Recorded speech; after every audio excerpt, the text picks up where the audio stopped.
Hello and welcome to my first after action report of my first ICT event.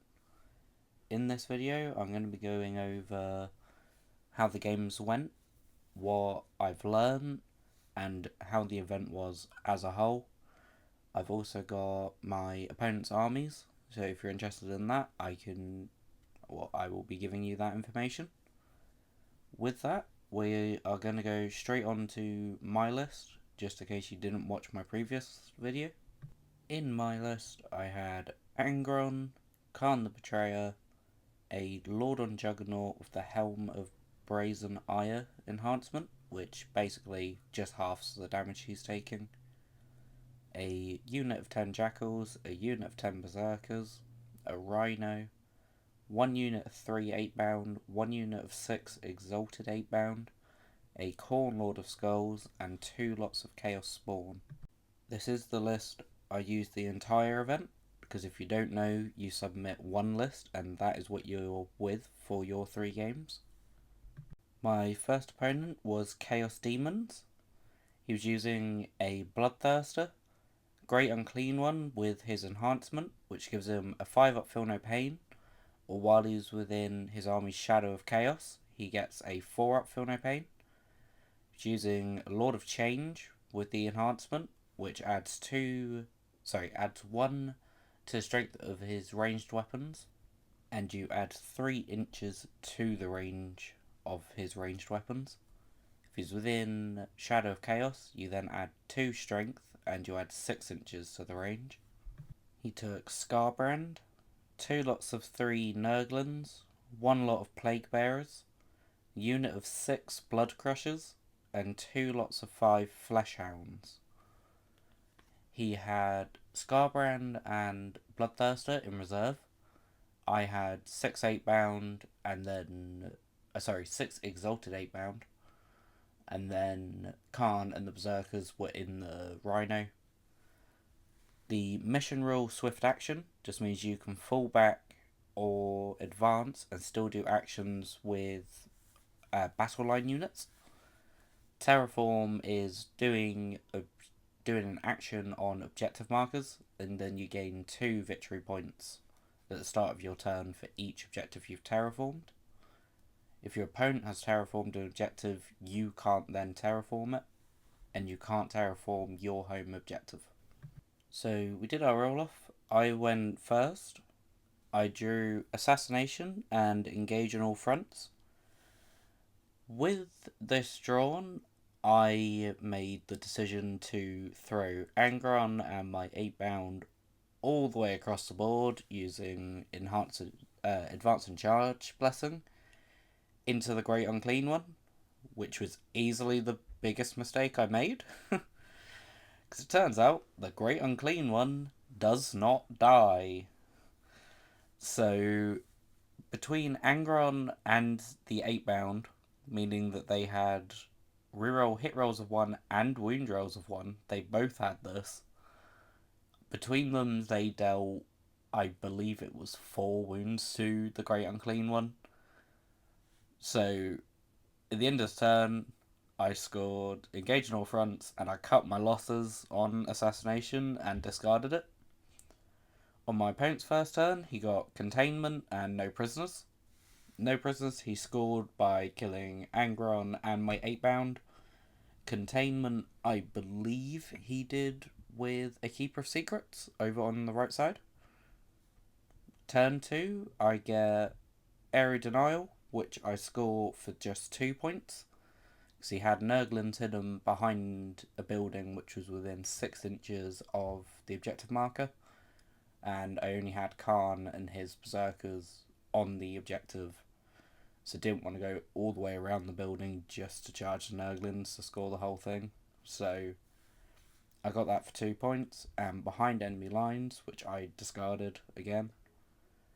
My opponent's turn, he gets Sabotage, which he scores for 3 points, as he did it in his own deployment zone. And Extend Battle Lines, which he scored without a problem. Just have to hold home objective and any in no man's land. In turn 3, I score Cleanse, but only for one, as I brought up my Chaos Spawn. My Exalted 8-bound also came in this turn, but ultimately did not do much. My opponent's turn 3, they score maximum on Cleanse, and they also score maximum for Secure No Man's Land. My turn 4, I managed to get Angron back, allowing me to score Recover Assets for maximum, and I also scored Storm Hostile Objective by claiming his home objective. On his turn, he got Area Denial, which he discarded, and Assassination, which he did get as he killed Khan this turn. However, we will come back to Khan at the end of this battle, because he was a tank this game. Turn 5, I score Containment for 6, and I also score Secure No Man's Land, as I managed to get a bit more board control. My opponent scores Storm Hostile Objective and Overwhelming Force, as he killed my Rhino that was just sat on my back objective. So I did end up losing the game 77 to 96, but this was the person who ended up winning the event, so I don't feel too bad losing to him, kind of thing. So I still think I did pretty well this game, all things considered. Going back to Khan, on his kill count he now has a Keeper of Secrets and the Great Unclean One. He also killed, it was a few Plague Bearers, I think only like 3 or 4, so they are also on there, but the main feats being Great Unclean One, Keeper of Secrets. He did also hold the middle ground for quite a few turns, just having that many wounds in one place, because it's like 25 wounds when Khan has his 10 Berserkers with him. So it's not an easy brick of models to move. Now moving on to my game 2, which was against Chaos Space Marines. My opponent was using the Renegade Raiders detachment, which gave him, he had an extra AP on his weapons when he was shooting one of my units that was on an objective. He had Abaddon the Despoiler, Dark Commune, 2 lots of cultists, a group of accursed cultists, a unit of 5 Terminators. He then had 2 lots of 3 bikes, a Chaos Predator Destructor, which had a load of las cannons. He had 3 that were all on the same, all with las cannons, combi bolter, and havoc launcher. He had a Chaos Vindicator. He then had 10 Demonettes, a group of Nurglings, and a lot of Seekers. Smoke and Mirrors meant you could redeploy 1 unit, and Purge the Foe is you get 4 points if you're holding 1 or more objective markers, another 4 if you're holding more than your opponent, get 4 victory points if you kill an enemy unit this battle round, and you get another 4 if you've killed more enemy units than they have killed friendly this turn, which my army did pretty well for, as I didn't have an awful lot of units for him to kill. Turn 1, my opponent goes first, which they managed to get Area Denial for 2 points, but I have my 8-bound right up against the side of the building you can see on screen now, so I was within 6, so he couldn't get the full Area Denial. He then scored maximum on Cleanse, as he cleansed 2 objectives. In my turn, I got Overwhelming Force, which I completed by killing some fiends that he had on objectives, and I had Secure No Man's Land, which I did manage to score as I was holding 2 objectives at the time. Moving on to turn 2, my opponent gets Defend Stronghold and Storm Hostile Objective.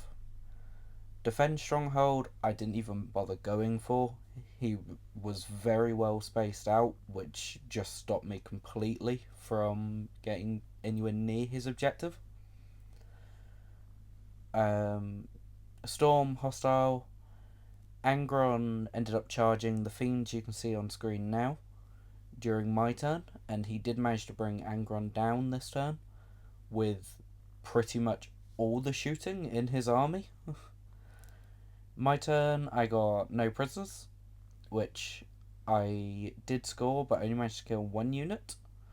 And I also got area denial, which I managed to score by killing his ACDC, which is the Accursed Cultist and the Dark Commune, as they were the only thing on the centre objective. I did this with Khan and his Berserkers and a unit of 8 round. He did have some things remaining, but they were far enough away that I could still score maximum on area denial. Turn 3, my opponent draws Containment, which he scores 3 for, and he also gets Recover Assets, which again he scores 3 for. On my turn 3, I get Bring It Down, and I did manage to kill his Vindicator this turn, so it gave me 4 points for.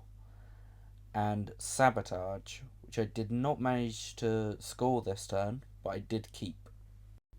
Turn 4, my opponent draws Cull the Horde, which they finished off my Berserker unit, so they did score that. And Behind Enemy Lines, which they got maximum points for, because by this point they were all over my deployment. They could have taken a secret objective, but they chose not to. And in my turn 4, I score Sabotage for maximum, and I get Cleanse on one objective. Turn 5, final round. At this point, Khan is on 1 wound remaining, currently against Abaddon and his Terminators. So there's your 1 wound for the video. My opponent draws Assassination and Sabotage. He gets Sabotage no problem, because as I said, he is at this point fully in my deployment zone. And he does kill Khan, but Khan fights on death. So I spend 1 command point to give him Heroic Duel or Heroic Challenge. I can't exactly remember the name of the stratagem. Basically, it gives him precision. So he does get to fight back against Abaddon and does manage to kill him. So Abaddon is now on Khan's kill count. In my final turn, I draw Assassination, which I've just scored, because now there are no enemy characters left on the battlefield, so I score Assassination. And I also get Containment, which I managed to score for maximum with 2 battlefield edges. This ends the game as 84 to me and 99 to my opponent. But that's not the end of the world. The guy really knew what he was doing. He placed everything way better than I did. There wasn't, like, from the get-go, there wasn't much I could really do from the situation. He just had so many more units than I did. With the actual battle report now said, I'm just going to let the rest of the pictures run and talk shit to you. So enjoy. With my first 2 games being losses, I was a bit disheartened, but at the same time, first ever event, first real time in a competitive atmosphere, like, I was quite happy with still getting high scores, having 77 in my first and 84 in this. Yes, I was still beaten by like a decent amount in both, but I was quite happy with it.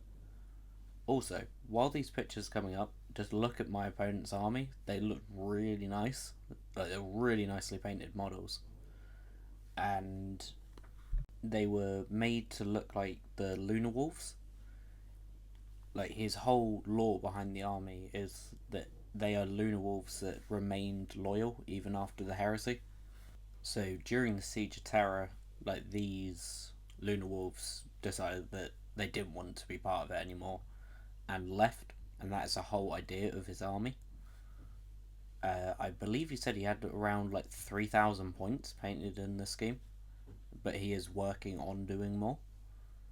But yeah, they were beautifully painted, and the guy really knew what he was doing with them.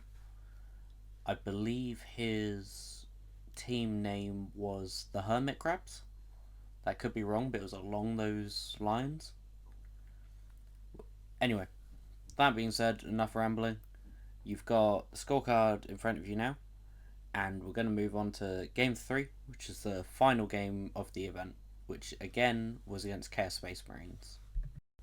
He was using the Soul Forged Warpack detachment, which it basically boosts all your demon engines. It's basically Vashtor's detachment. Primary take and hold, which is you get 5 points for each objective you're holding. Mission rule hidden supplies just means there's an extra objective marker in No Man's Land. That is it. Simple. My opponent's list was Cypher, Vashtor, and a Warpsmith. His battle line was 2 lots of cultists.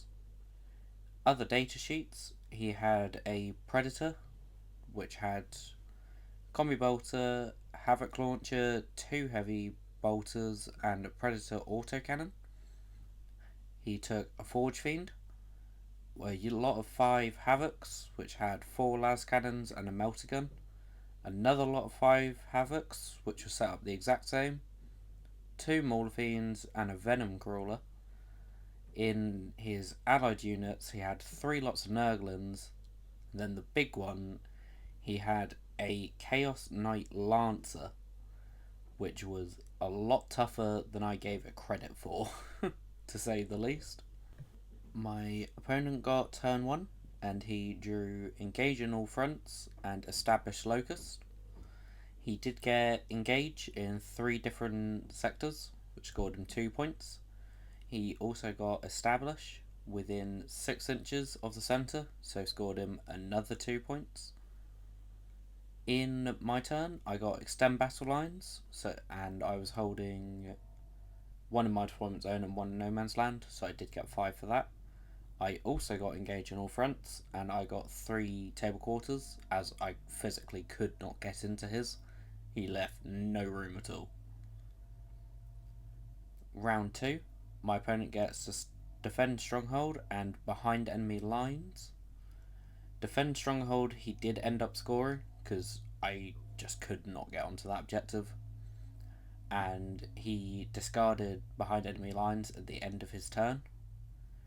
In my turn, I got Area Denial, which I did not score this turn, as he moved his Lancer slap bang into the middle. And I also got Behind Enemy Lines, which I didn't score, but thought I could do that, so I kept it for now. My opponent's turn 3, he got Cull the Horde, and he did manage to finish off Berserkers this turn, as in my turn they did charge the Night Lancer with, I believe I gave them lethal hits, and also the stratagem which gives them +1 to wound against vehicles. And mixed with those two together, Khan and the Berserkers dealt around 20 wounds to the Lancer. They got it down low, and Angron managed to fail a 3-inch charge with a double 1. Else, if Angron had got in there, I reckon I could have brought down the Lancer that turn and scored Area Denial. But here we are. So my opponent got Cold Horde, killed my Berserkers. They also drew no prisoners, which this turn they killed the Berserkers and a unit of Spawn that was off to the side out the way. So they did get 4 for that. My turn wasn't looking great. So I still have Area Denial, I still have Behind Enemy Lines. I could not move the Lancer this turn, so I don't get Area Denial, and behind enemy lines I didn't bother going for because I had other things to worry about at this point. And if you look at the Venom Crawler on screen, it is on a single wound. There were actually quite a few things left on a single wound this game, which I will show towards the end. Just be little compilation of things left on one wound. Turn 4, my opponent gets Assassination, which they score by killing Khan, and they also get Secure No Man's Land, which at this point they are holding 2 objectives, so they score that quite easily. However, when they killed Khan, Khan still fights on death. Khan was given +1 to wound against vehicles, and he takes down the Lancer. Overall, Khan dealt, I think it was around 14 wounds to the Lancer. So he did bring it down. There is now a Lancer on his kill count. And in my turn, I draw Bring It Down and no prisoners. For Bring It Down, I end up killing one of his Mauler Fiends off to the side. So that scores me Bring It Down and no prisoners. I didn't do much else this turn, as I was in a bad position by that point. Forgot to mention earlier, Angron did end up dying to a mixture of shooting and Vashtor. So he is now waiting to be resummoned. So I did take a secret mission, being I need to get Angron onto his home objective. Turn 5, I roll my blessings, and I do not get Angron back. But my opponent gets Area Denial, which they score for full, as I now have nothing left in the centre to stop him, and Overwhelming Force. But he could not score Overwhelming Force, as the only thing I had left on an objective were a group of Spawn, which just refused to die pretty much to the entire game, and my Lord of Skulls, which he went for Lord of Skulls with a majority of his stuff, and it did still live on, I want to say, 12 wounds. It wasn't a threat of dying, whatever it did end on. In my turn, I scored Defend Stronghold, as my Spawn managed to hold out on my home objective, and I score Overwhelming Force, as he threw a load of stuff now onto where Lord of Skulls was, and he did manage to clear out one of the units. Scored me an extra 3 points. So at the end of the game, I got 47 and my opponent got 91. It was my worst defeat, but by that point I was a bit, I wouldn't say disheartened's the right word, but I wasn't feeling overly confident going into the game, and by that point I'd spent a lot of focus in my other games. That we got to this game and went, it's a simple mission and I really want to kill that Lancer. So I did throw away quite a lot of my units. However, it was a really fun game. That my opponent was really into it. He really wanted to make a lore reason for why they were fighting, in which we came up with, if any of you have read the Boarding Patrol stories, Vashtor and Angron are both big characters in that. So it was more so they were fighting for control and they ended up turning against each other, and that's why they were now fighting full force against each other. You can see the score sheet on now. Granted, I have told you, but if you want to check it, there it is. All in all, it was a really fun day. I did enjoy it, and I think I do see myself going to another event, but potentially with a different army. Definitely an different army list. I don't know if I will end up changing my army as a whole, because World Eaters is what I've been collecting for years, so they are the army that I'm most comfortable with. However, I am starting to build up my Tyranids, So I'm pretty much there with them now. I just need to start getting them painted, which is a part of the hobby I don't particularly enjoy, but I will get round to it. With stuff needing to be battle ready standard for tournaments, I do need to get round to painting and basing a vast majority of my Tyranids. I've also got a Maliceptor to build, so once I do that, I will then be able to progress from there. I'm also liking the look of Chaos Demons after this game I had against them. They look really fun, and just being able to pick up units and throw them on the other side of the battle, like with no consequence at all, that looks really appealing to me.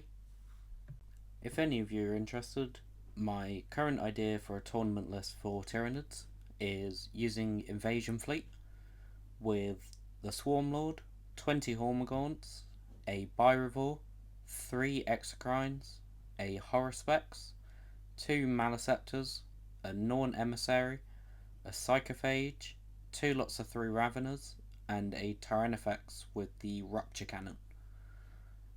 That's my idea. I have not used it yet, so that may change completely.